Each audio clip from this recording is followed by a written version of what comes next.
Hello everyone, आज मैं बात कर रही हूँ एक बहुत कॉमन समस्या के बारे में जिसको कि वाइट डिस्चार्ज, श्वेत प्रदर या लिकोरिया बोलते हैं।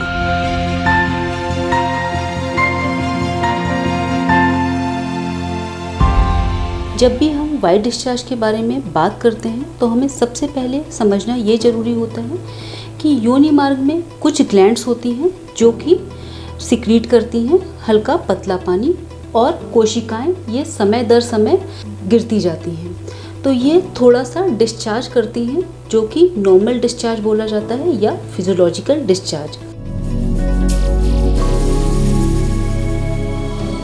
इसका कार्य होता है योनि मार्ग को हेल्दी रखना और स्वच्छ रखना, इसलिए योनि मार्ग को आपको अलग से साफ करने की आवश्यकता नहीं है।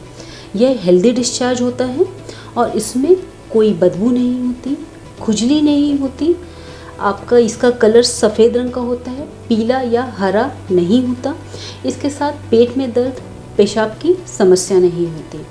तो अगर आपको ये समस्याएं नहीं हैं तो यह नॉर्मल फिजियोलॉजिकल डिस्चार्ज है। आप सबसे पहले अगर आपको कोई भी सफ़ेद पानी की समस्या हो रही है तो ये सुनिश्चित करें कि ये फिजियोलॉजिकल डिस्चार्ज है कि पैथोलॉजिकल यानी कि बीमारी की वजह से है। यह सामान्य डिस्चार्ज यानी कि फिजियोलॉजिकल डिस्चार्ज जब माहवारी आने वाली होती है तब यह थोड़ा ज़्यादा हो जाता है और माहवारी के 11वें से 16वें दिन के दौरान यानी कि मोटे मोटे तौर पे ओवुलेशन यानी कि अंडा फटने की प्रक्रिया के दौरान भी यह डिस्चार्ज ज़्यादा होता है। अगर इस दौरान पे आपको डिस्चार्ज ज़्यादा हो रहा है तब भी यह फिजियोलॉजिकल डिस्चार्ज है। फिजियोलॉजिकल डिस्चार्ज के बाद अब हम आते हैं पैथोलॉजिकल डिस्चार्ज यानी कि इन्फेक्शन वाले डिस्चार्ज पर।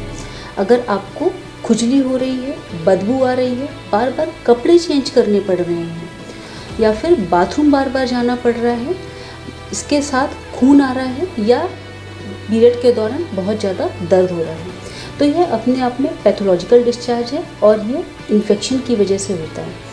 इन्फेक्शन पॉलीमाइक्रोबियल यानी कि बहुत सारे मिक्स इन्फेक्शन की वजह से होता है ही, और इसमें मुख्यतः इन्फेक्शन है बैक्टीरियल वेजिनोसिस, कैंडिडियासिस और क्लेमाइडिया। जब भी हम पैथोलॉजिकल डिस्चार्ज यानी कि सफ़ेद पानी जिसको कि ट्रीटमेंट की ज़रूरत है इसकी बात करते हैं तो मन में आता है कि ये होता किस वजह से है। मोटे मोटे तौर पर जो सामान्य कारण है, अगर आपने बहुत दिनों तक एंटीबायोटिक किसी और बीमारी के लिए खाई है जैसे कि 20-25 दिन या 30 दिन, तो कैंडिडियासिस यानी कि फंगल इन्फेक्शन की वजह से डिस्चार्ज होने की संभावना है। अगर आप ओरल कॉन्ट्रासेप्टिव पिल्स यानी कि गर्भ निरोधक गोलियां यूज़ कर रहे हैं तो बहुत हाई हार्मोन लेवल की वजह से हो सकता है कि आपको डिस्चार्ज थोड़ा सा ज़्यादा हो। अगर आपका हाइजीन यानी आप अपने प्राइवेट पार्ट्स की अच्छी तरह से हाइजीन मेंटेन करके नहीं चलते या फिर बहुत ज़्यादा हाइजीन कॉन्शियस हैं, बार बार धुलते हैं, तो ये अपने आप में पैथोलॉजिकल डिस्चार्ज का कारण हो सकता है, क्योंकि ये हेल्दी बैक्टीरिया वेजाइना के डिस्ट्रॉय करता है, उसको कम करता है, इस वजह से यह डिस्चार्ज ज़्यादा बढ़ जाता है। जब भी हम डिस्चार्ज के लिए डॉक्टर के पास जाते हैं तो सबसे पहले आपका इंटरनल एग्जामिनेशन होता है। इंटरनल एग्जामिनेशन में कलर ऑफ डिस्चार्ज और amount of discharge, smell of discharge देखकर यह डिसाइड होता है कि आपको ट्रीटमेंट क्या देना है।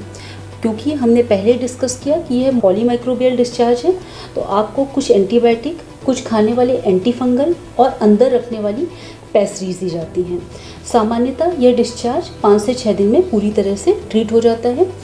कई बार अगर रिकरेंट डिस्चार्ज है यानी कि आपको बार बार डिस्चार्ज हो रहा है तो हो सकता है कि आपके पति को भी ट्रीटमेंट की आवश्यकता हो। बात आती है कि डिस्चार्ज में हमें जांचें क्या करानी होती हैं। अगर आपको एक ही बार डिस्चार्ज हो रहा है तो एक नॉर्मल गायनेकोलॉजिकल चेकअप के अलावा आपको और किसी इन्वेस्टिगेशन की ज़रूरत नहीं है। लेकिन अगर आपको यह डिस्चार्ज बार बार हो रहा है तो फिर एक सोनोग्राफी यह देखने के लिए कि तो बच्चेदानी में कोई या अंडेदानी में कोई समस्या तो नहीं है जिसकी वजह से पेल्विस में कंजेशन यानी कि खून का दौड़ान ज़्यादा हो रहा है और उसकी वजह से डिस्चार्ज हो रहा है। डायबिटीज़ जो कि अपने आप में इन्फेक्शन का बहुत बड़ा कारण है, और कई बार आपका वेजाइनल स्वैब कल्चर यानी कि कल्चर भेजा जाता है डिस्चार्ज का, यह देखने के लिए कि कौन किस ऑर्गेनिज्म की वजह से ये हो रहा है जिसके हिसाब से हम एंटीबायोटिक दे सकें। आखिरी जांच होती है यूरिन की जांच। क्योंकि कई बार ये वेजाइनल डिस्चार्ज एसोसिएटेड होता है यूरिन इन्फेक्शन से। ये मेरी सारी जानकारी वेजाइनल डिस्चार्ज, लिगोरिया या श्वेत प्रदर के बारे में।